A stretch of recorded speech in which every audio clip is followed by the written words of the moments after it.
Why is it that the African refugees cannot get access to shelter? I'm not quite sure what's going on, but they destroy our forest. We've got cockroaches, we've got baby cockroaches that are coming through the pipes and stuff. The government of Canada wants democracy to thrive in every corner of the country. It launched the Local Journalism Initiative. The Canadian Association of Community Television Users and Stations and the Fédération de Télévision Communautaire Autonome du Québec fund journalists at community TV stations across the land. The LGI has funded 48 journalists, hosted by 26 community TV stations, serving communities from Gabriola Island to Cape Breton to Iqaluit. And forgive us. Yeah, so I mean, that's a really big question. I don't think Toronto's downtown east communities are some of Canada's most vulnerable. LGI journalists, including myself, ensure residents have a voice politically. To be honest, like the infrastructure in these buildings, it's like completely neglected. You want your local MPP to table a bill on your behalf? Like, why not? Let's work on that together.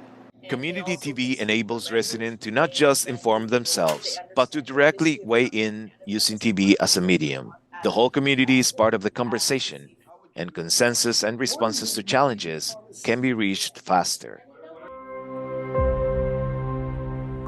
Part of my mandate under the LJI is to give a voice to the LGBTQ+ community in Southwest New Brunswick. I have a lot of friends who can't come out at home, and it's basically forcing teachers to out students. I just think it's really great as somebody who identifies as gay myself and somebody who's on town council to really show these youth that we support youth engagement and politics in the community.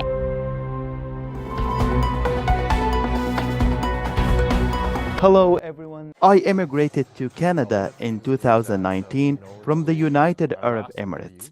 I was hired by U Multicultural in Winnipeg to keep the Arab and Muslim communities in the know.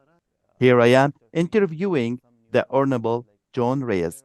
The recent announcement, $7.1 million to the newcomer community supports, helps these newcomers when they transition into our province. Don't throw away. Thanks to the LJI, I was able to cover the raising of the Mi'kmaq flag in front of the Port Hawkesbury Civic Centre. When you raise that flag, you're acknowledging our people, the first people of this land. The logging story that we did was the impact it's having on the traditional land users in our communities. They destroyed my trap line at kilometer 65. They destroy land. They destroy people's future life. The story is portrayed in our languages, in the Cree, Dene, and Michif languages, and that impact is great. Thanks to LJI funding, I work at CHCO TV in New Brunswick. CHCO's crew was first on scene for a large forest fire in southwest New Brunswick. Our footage was hot property for mainstream networks. This is one of the goals of the LJI, to get more journalists into news deserts, to feed information to regional and national news networks so Canadians and policymakers know what is going on. Welcome everyone to the Tri-Cities Urban Forest Forum. What could be more wonderful than a whole room full of people wanting to talk about trees? So give yourself a hand. Hold it back and forth. And then, yeah, that's the way to do it. I'm a volunteer and I work closely with the Tri-Cities LJI journalist. So the LJI creates a domino effect of increased coverage of civic affairs throughout the communities where the LJI journalists work. New business is always good news, especially when it happens outside the powerhouse provinces.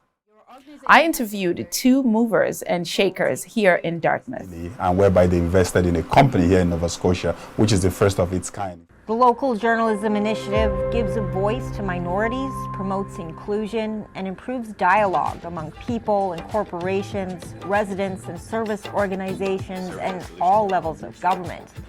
An informed citizenry that can hold power to account is the bedrock of our democracy. And LJI Civic Journalism, funded by Canadian Heritage through Cactus, is available at commediaportal.ca. free for everyone to view and free for other news outlets to use in their own programming under a Creative Commons license. But the job's not done. There are hundreds of other news deserts that haven't yet benefited from the program.